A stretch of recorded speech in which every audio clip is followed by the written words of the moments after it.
I was really very fortunate because I was born into a deaf family. So I had communication access in American Sign Language from day one of my life. My parents and siblings are deaf, and our home was a very bilingual environment. We would sign with each other, and I would do things like read comic books as a child. I absolutely loved comic books. We would tell stories every night. My parents would bring home the newspaper, and at first I really didn't understand it, but then I happened to have seen a fire out the window one day, and the next day I saw a picture of the fire in the newspaper, and I was able to make that connection that the newspaper tells us what's happening from day to day in the world. I had a lot of exposure to language and communication in a lot of different ways and on a national level, and a lot of it wasn't structured, just like any normal family. Another thing is where our house was in our little neighborhood, we were surrounded by hearing families. So I would play with hearing children growing up, and I never felt there was any kind of inequality or awkwardness with my hearing neighbors. They would learn a little sign language and we would play together. It was very normal. Also, my parents were social butterflies. They loved to have friends over regularly, so I had a lot of role models to look up to from different walks of life. Some could speak, some could sign, some were active in the community and politically, and I was able to learn a lot from those people who would visit my family. Really, I had 24/7 access to education. I think that's natural for any family that has full access to language and communication.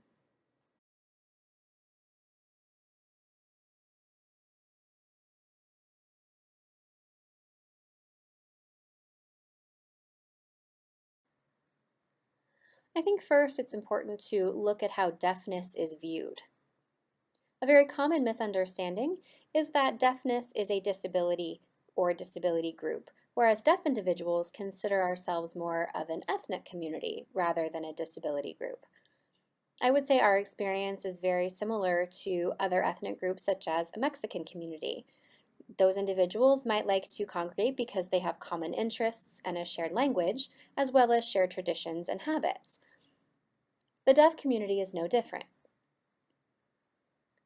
We have access to ASL, so we have a shared language. We also have a lot of commonalities in our interests and experiences. For a good example, look at deaf literature. There's a great deal of deaf literature available, and here are just a few examples.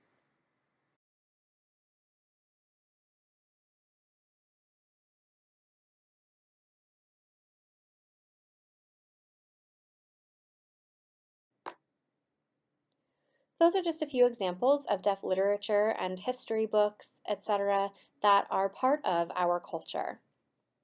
It shows that the deaf community has a very strong tie for deaf individuals, and it comes very naturally. When I look at myself, I see more than just my deafness, than my ability or inability to hear. I'm a whole person who needs to feel a sense of belonging and mutual understanding, just like anybody else would, just like any human would, including people who are from various ethnic backgrounds. I know there's an issue that comes up frequently regarding what happens to a deaf individual who's from a hearing family. Their family is their heart and their life, and they don't want to reject those people. It is very important to stay connected to family, and hearing parents often are concerned about losing their deaf child, but I would like to say that that is a myth. A parent will always be part of their deaf child's life, always. But they can add to that child's life by allowing them to be part of the deaf community, have deaf friends, as well as stay connected to their family. To that end, it's really important that parents learn sign and sign with their children from the time they're small. This way, when they grow up and they're out in the community, their parents are always part of that. They're part of that signing community. Later on, when those deaf children become adults and have children of their own, those grandparents will be able to sign with their grandchildren who will be codas. And also those grandparents might lose their hearing later on. Having known sign language already, they'll see additional benefits.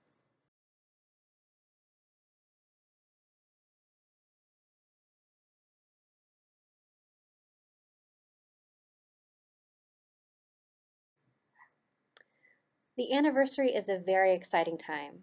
It shows a lasting truth over many, many years that regardless of the challenges or the barriers, we will persevere because we believe in bilingual education. I'm very excited because there is more and more research that is coming out proving that there is a huge need for bilingual education. For example, Gallaudet has a research center where they're analyzing the brain and showing how language works in the brain. The brain does not discriminate. It will accept any language that you give it. The brain is very elastic and it can adapt to 3, 4, 5 different languages that you expose it to in the early stages of development.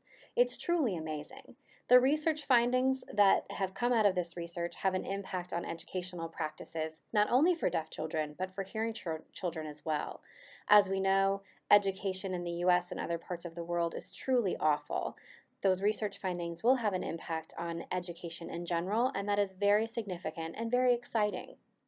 Additionally, I'm sure you know about the research that is being done on hearing children who are exposed to sign language before they're able to speak.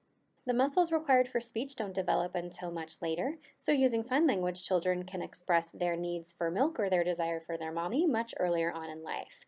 It's important to have that research to give the same opportunity to deaf children.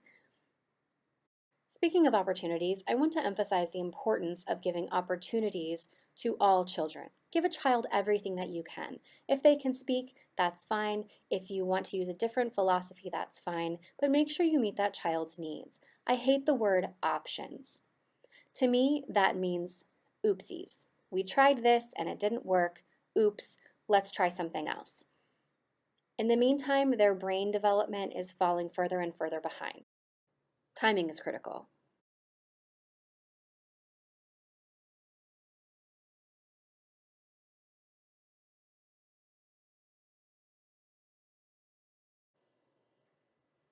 My vision that I hope to see realized in my lifetime is for everyone in the entire United States to use American Sign Language.